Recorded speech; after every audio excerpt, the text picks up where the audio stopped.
Good evening to all of you. और time waste ना करते हुए एमपीपीएससी प्रीलिम्स 2025 सबसे पहले तो मैं ये बता दूं कि क्या आज का टॉपिक है।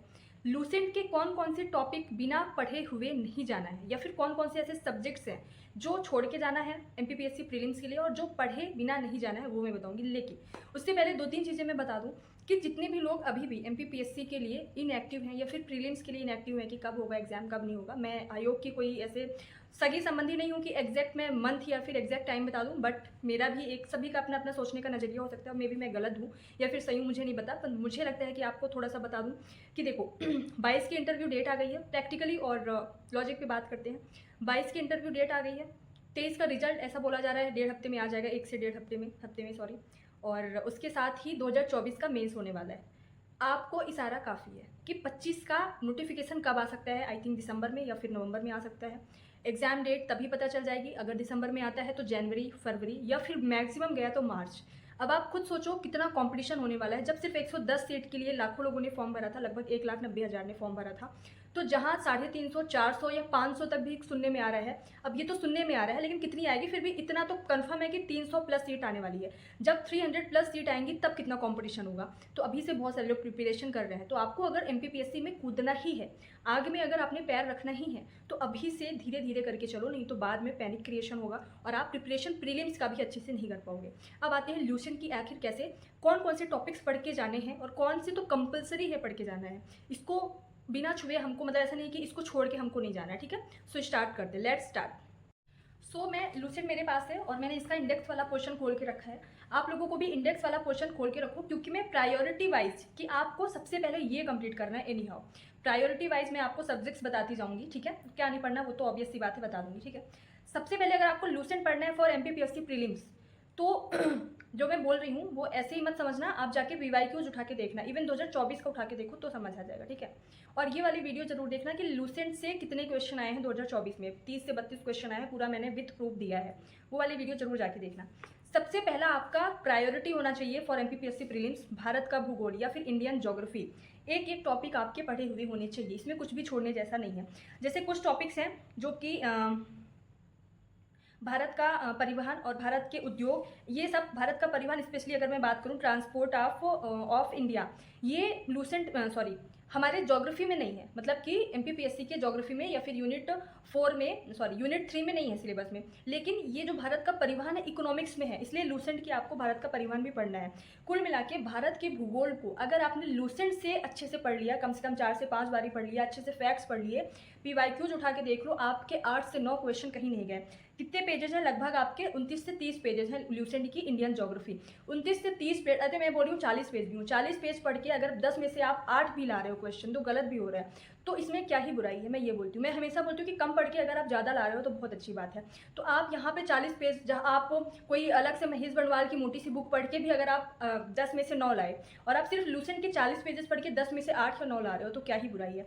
तो मैं बोलूँगी ज्योग्राफी, इंडियन ज्योग्राफी आपको कदापि छोड़ के नहीं जाना है, बार बार अच्छे से पढ़ के जाना है लूसेंट की, ठीक है।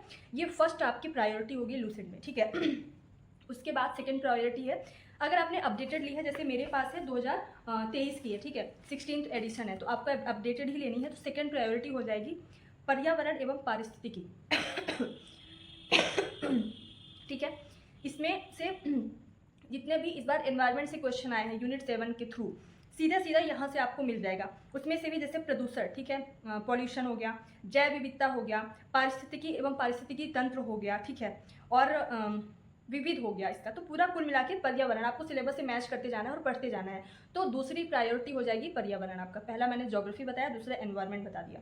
तीसरा आपका जो प्रायोरिटी होना चाहिए वो होना चाहिए भारतीय संविधान यानी पॉलिटी।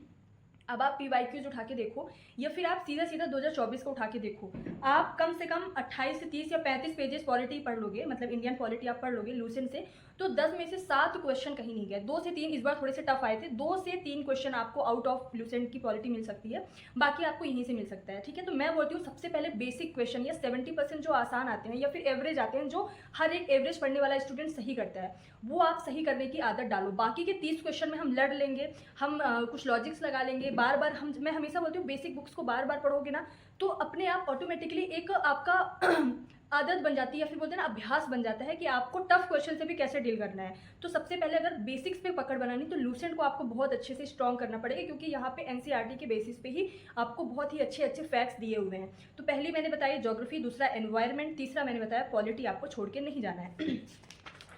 फोर्थ मैं बोलूँगी कि आपको भारत की कला एवं संस्कृति, हालांकि अभी पीवाईक्यू या 2024 का देखते हुए आपको अभी देखने को नहीं मिलेगा यहाँ से, बट मैं ऐसा बोलना चाहूँगी कि आपको भारत की कला एवं संस्कृति लूसेंट से पढ़ के जाओ, हालांकि बहुत ही डिटेल में है लूसेंट में। तो आपको सारी चीज़ें नहीं पढ़ना है, भारत के सांस्कृतिक संस्थान पढ़ लेने हैं आपको इनमें से, साथ में भारत की प्रमुख मूर्ति कला और मूर्ति कलाकार, प्रमुख त्यौहार बहुत अच्छे से पढ़ लेने हैं, भारत के यूनेस्को के जितने भी सांस्कृतिक धरोहर है वो पढ़ लेने हैं आपको, बहुत ही इंपॉर्टेंट है यूनेस्को की सांस्कृतिक धरोहर, त्यौहार, मेले ये सब आपको पढ़ के जाना है, ठीक है। उसके बाद विविध का पोर्शन आता है। तो विविध में आपको, जैसे मैं एग्जाम्पल के लिए बात करूँ कि विविध से आखिर क्या क्या आता है। आपसे क्वेश्चन पूछा जाता है कि राष्ट्रीय जल दिवस कब मनाया जाता है ना, या फिर पर्यावरण दिवस, या फिर अभी जो क्वेश्चन आया था 2023 में कि मोटे अनाजों का वर्ष, कौन सा वर्ष घोषित किया गया है, लूसेंट में ऑलरेडी दिया हुआ था, हालांकि वो करंट अफेयर से आया था पर लूसेंट ने ऑलरेडी बताया हुआ है। फिर 24 में आया कि ऊँटों का वर्ष या कैमलिड ईयर कौन घोषित करता है। तो लूसेंट जब आप पढ़ोगे विविध तो आपको पता चलेगा कि जितने भी इंटरनेशनल लेवल पे किसी भी वर्ष को या दशक को घोषित करता है, कौन करता है, यूएन करता है, यूनाइटेड नेशन करता है। तो लूसेंट से ऐसे बहुत दिवस जितने भी पूछे जाते हैं आपके, ठीक है, जितने भी, जैसे इसरो का हेडक्वार्टर, बहुत सारे ऐसे संस्थान, राष्ट्रीय खाद्य संस्थान, राष्ट्रीय प्रौद्योगिकी संस्थान, राष्ट्रीय भौतिक प्रयोगशाला, ऐसे कई संस्थान, राष्ट्रीय गन्ना प्रजनन केंद्र, ठीक है, ऐसे कई प्रजनन केंद्र, कई ऐसे संस्थान आपकी लूसेंट की विविध में मिलेंगी, कई दिवस जो कि सीधे सीधे आपने प्रीवियस में एमपीपीएससी के प्रीलिम्स के पेपर में देखने को मिलते हैं। कई ऐसे इंटरनेशनल ऑर्गेनाइजेशन जिसके हेडक्वार्टर्स पूछ ले जाते हैं, जिनकी स्थापना, यूनेस्को का हेडक्वार्टर, यूनेस्को की स्थापना कब हुई, WHO, वर्ल्ड बैंक से, IMF से क्वेश्चन आ जाते हैं। चूंकि ये मेंस भी है तो प्रीलिम्स में भी इनडायरेक्टली क्वेश्चन आ जाता है, भले ही मेंशन ना हो, ठीक है। तो इसलिए विविध पढ़ना बहुत ज़्यादा इंपॉर्टेंट है, ठीक है, विविध। और विविध में भी क्या क्या नहीं पढ़ना है वो मैं बता दूँ।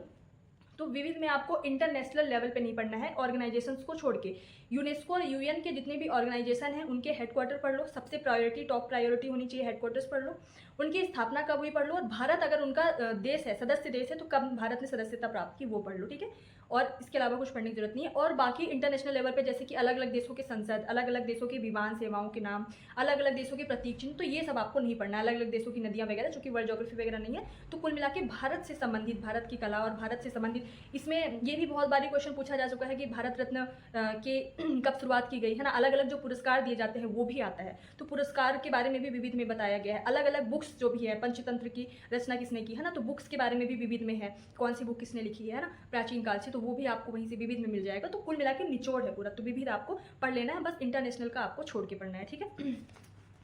फिर स्पोर्ट्स में आते हैं, तो स्पोर्ट्स में आपको सिर्फ संस्थाएं पढ़ लेना है कि कौन सा संस्था स्पोर्ट्स से संबंधित, कोई अगर संस्था की राष्ट्रीय खेल संस्थान कहाँ पे स्थित है और हो सके तो उसका स्थापना, बस। बाकी स्पोर्ट का आपको स्टैटिक क्वेश्चन अब नहीं पढ़ना है चूंकि अब हट चुका है। और साथ में करंट अफेयर्स स्पोर्ट पे ध्यान देना है। मेंटरशिप में कई बच्चों ने पूछा भी था कि मैम आप ये बताओ कि स्पोर्ट्स का सेक्शन हट गया तो क्या करंट अफेयर्स में पढ़े। मैंने बोला था डेफिनेटली करंट से आएगा, स्पोर्ट का पोर्शन करंट अफेयर्स से रिलेट करके आएगा, और वो आया। तो एक्सपीरियंस बोलता है, इसीलिए मैं बोलती हूँ जो हम बोले वो आपको फॉलो करना है। अगर आपने फॉलो किया तो बहुत हद तक आपकी तैयारी बहुत अच्छी हो जाएगी, ठीक है। बाकी आपकी मेहनत पे डिपेंड करता है। विविध बता दिया मैंने, ठीक है। उसके बाद साइंस वाले क्वेश्चन में आते हैं। तो साइंस का देखो यहाँ पे ऑब्वियस सी बात है कि आपको सिलेबस यूनिट 7 खोलो, साइंस में आपको बायोलॉजी वाले क्वेश्चन आपको मिल जाएंगे, जैसे जीवधारियों का वर्गीकरण है ना, अनुवांशिकी, ठीक है, जो जो आपका है शरीर के तंत्र, ये सीधा सीधा है कि मानव शरीर संरचना, मानव शरीर संरचना में 8 सिस्टम है, जैसे respiratory system, digestive system, reproductive system, ठीक है, और तंत्रिका तंत्र, जितने भी आपके सिस्टम है 8, ये लूसेंट से तो पढ़ ही लो, लेकिन अभी थोड़ा सा डिटेल में भी एक आध क्वेश्चन डिटेल में आ जाते हैं। बेसिक तो यहाँ से हो जाएंगे, लेकिन एक क्वेश्चन कभी कभी डिटेल में आ जाता है, वो लूसेंट से कवर नहीं होगा, बट मैं बोलूँगी कि एटलीस्ट आपका बेसिक हो जाएगा। उसके बाद पोषक पदार्थ, पोषण बिल्कुल लूसेंट से पढ़ना है। मानव रोग लूसेंट से पढ़ लो, बहुत इंपॉर्टेंट है। 21 सिंड्रोम अभी आया था, ठीक है, 2024 में, लूसेंट पढ़ते तो सही हो जाता। तो मानव रोग बहुत अच्छे से, कौन से रोग आपके अनुवांशिक हैं, कौन से अनुवांशिक नहीं है, कौन से संक्रमण से होते हैं, जैसे कौन से वायरस से कौन सा रोग होता है, कौन से जीवाणु से या फिर बैक्टीरिया से, कौन सा प्रोटोजोआ से, ये आपको, कौन सा कवक से या फंगी से, तो आपको ये पता होना चाहिए। तो ये सीधे लूसेंट में बॉक्स बना हुआ है आपको। फिर जितने भी स्वास्थ्य कार्यक्रम चलाए गए हैं, कोई भी नियंत्रण, जैसे मलेरिया उन्मूलन कार्यक्रम 1953, फाइलेरिया उन्मूलन कार्यक्रम 1950, टीबी नियंत्रण कार्यक्रम 1962, तो ये सब आपको रटा हुआ होना चाहिए, लूसेंट में आपको मिल जाएगा, है ना, बायोलॉजी वाले क्वेश्चन में, ठीक है।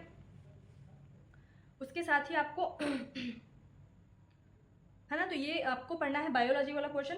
साथ में आपको क्या दिया है कि साइंस की या फिर विज्ञान की बेसिक आपको नॉलेज आनी चाहिए। तो फिजिक्स और केमिस्ट्री में थोड़ी थोड़ी आपको क्या आनी चाहिए, थ्योरीज आनी चाहिए। तो या तो आप पढ़ लो, या तो जैसे कि गैसों का आचरण, तो गैस में बहुत सारे ऐसे सिद्धांत हैं, ठीक है, और ऐसे कई आपको बेसिक अम्ल, ठीक है, मतलब कि क्या है अम्ल, क्या है क्षार, क्या है। हालांकि आता नहीं है क्वेश्चन, फिर भी मैं बोलूँगी एक बार देख लेना, बट ना ही पढ़ो तो ठीक है। केमिस्ट्री और फिजिक्स आप छोड़ सकते हो लूसेंट का, ठीक है। बायोलॉजी में जो टॉपिक्स आपके सिलेबस में, वो आपका कंपलसरी कंप्लीट होना चाहिए। हमारा हो गया ज्योग्राफी, हो गया पॉलिटी, हो गया एनवायरनमेंट, हो गया, ठीक है। और साथ में आपका आर्ट एंड कल्चर का मैंने बोला है, पर ये ऑप्शनल है। अगर आपके पास कोई अच्छे नोट्स है क्रिस्पी, तो वहाँ से पढ़ सकते हैं। बायोलॉजी जरूर पढ़ना है, विविध जरूर पढ़नी है। क्या छोड़ना है विविध में मैंने बता दिया है, ठीक है। अब हम आते हैं हिस्ट्री। वर्ल्ड हिस्ट्री ऑब्वियस सी बात है नहीं पढ़ना, चूंकि हमारे सिलेबस में नहीं है। लेकिन इसके अलावा हिस्ट्री आपको पढ़नी है, बट हिस्ट्री में भी प्रायोरिटी सेट करनी पड़ेगी। हमको पीवाईक्यूज में जाके देखना पड़ेगा, थोड़ा सा एनालिसिस करना पड़ेगा, 8 से 10 दिन देना पड़ेगा कि आखिर हिस्ट्री में हम कहाँ से पढ़े लूसेंट में कि हिस्ट्री से जरूर है। तो आपको 8 से 10 दिन जरूरी नहीं है देना। मैं बता रही हूँ, मैं अपने एनालिसिस पे बता रही हूँ, हर साल बताती हूँ और आते हैं क्वेश्चन।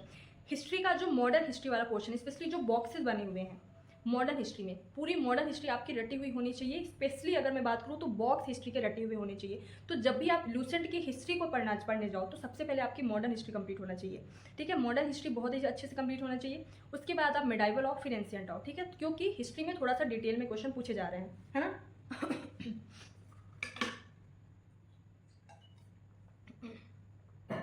ठीक है, तो आपको ये पूरी प्रायोरिटी सेट करनी है। आपको क्या बिल्कुल नहीं पढ़ना है, वर्ल्ड ज्योग्राफी बिल्कुल नहीं पढ़ना है। कंप्यूटर आप अब लूसेंट से मत पढ़ो, ठीक है। और स्पोर्ट का स्टैटिक क्वेश्चन आपको नहीं पढ़ना, सिर्फ स्पोर्ट की संस्थाएं और उनकी स्थापना कब हुई यही पढ़ना है। स्पोर्ट नहीं पढ़ना, कंप्यूटर नहीं पढ़ना, वर्ल्ड ज्योग्राफी वर्ल्ड हिस्ट्री नहीं पढ़नी है। एक बहुत ही इंपॉर्टेंट क्वेश्चन छूटा जा रहा था, साइंस एंड टेक, ठीक है। तो आपको साइंस एंड टेक्नोलॉजी से थोड़े थोड़े क्वेश्चन देख लेने हैं इसमें। जैसे कि भारत में अंतरिक्ष की बात करूं तो कौन पहली बार अंतरिक्ष में गया, ठीक है। अंतरिक्ष में कौन कौन सा यान भारत द्वारा दिया गया, कौन कौन से उपग्रह भारत द्वारा बनाया गया, पहला उपग्रह कौन था, कब पहला उपग्रह लॉन्च किया गया, कहाँ से, प्रक्षेपण केंद्र से लॉन्च किया गया, उपग्रह से संबंधी अंतरिक्ष से संबंधित जो भी इंस्टीट्यूशन है लाइक इसरो, डीआरडीओ, सीधे सीधे क्वेश्चन आते हैं। डीआरडीओ की स्थापना कब हुई, इसरो की स्थापना कब हुई, मेरे को तो याद है, सबको याद होगा, बहुत ही बेसिक क्वेश्चन। इसरो की 1969 में, डीआरडीओ की 1 जनवरी 1959 में, ठीक है। हाँ 59, हाँ 1 जनवरी 1959 को, है ना, अगर मैं गलत नहीं हूँ तो। और इसरो की 1969 में, ठीक है। तो आपको इसरो से अंतरिक्ष से संबंधित जो इंपॉर्टेंट संस्थाएं हैं, ये इंस्टीट्यूशंस हैं, आपको रटा हुआ होना चाहिए, लूसेंट में आपको मिल जाएगा, ठीक है। उपग्रह कौन कौन से लॉन्च किए गए, फिर जैसे चंद्रयान 1, चंद्रयान 2, चंद्रयान 3, ठीक है, आदित्य L1 मिशन, फिर मंगलवान 1, 2, ठीक है, फिर SLV, जितने भी प्रक्षेपण यान है, जितनी भी पीढ़ियाँ जनरेशन आई, GSLV, PSLV, SLV, तो ये सब आपको थोड़ा थोड़ा आना चाहिए, ठीक है। फिर परमाणु अनुसंधान केंद्र कौन कौन सा कहाँ पे है पूछा जाता है सीधे सीधे, ठीक है। अप्सरा क्या है ना, तो इस टाइप के क्वेश्चन आपसे पूछे जाएंगे, है ना। तो ये थोड़ा थोड़ा आपको पढ़ना है। बाकी जैसे धनुष क्या है, सागरिका क्या है, धनुष क्या है, प्रक्षेपण धनुष क्या है, वो है मिसाइल है, ठीक है। सागरिका क्या है ना, अस्त्र क्या है, ब्रह्मोस क्या है, ब्रह्मोस बहुत इंपॉर्टेंट है, भारत और रूस की है ना। तो ऐसे थोड़ी थोड़ी चीज़ें आपको बस ऊपर ऊपर देख लेनी है लूसेंट की साइंस एंड टेक्नोलॉजी वाले क्वेश्चन से, ठीक है। बस इतना ही आपको पढ़ना है लूसेंट में। और बाकी जो भी आपके डाउट्स हैं आप पूछ सकते हैं। वीडियो कैसी लगी, हेल्पफुल है या नहीं, अगर पसंद आए तो लाइक कर सकते हैं, कमेंट करके जरूर बताएं। थैंक यू सो मच, जय हिंद, जय भारत।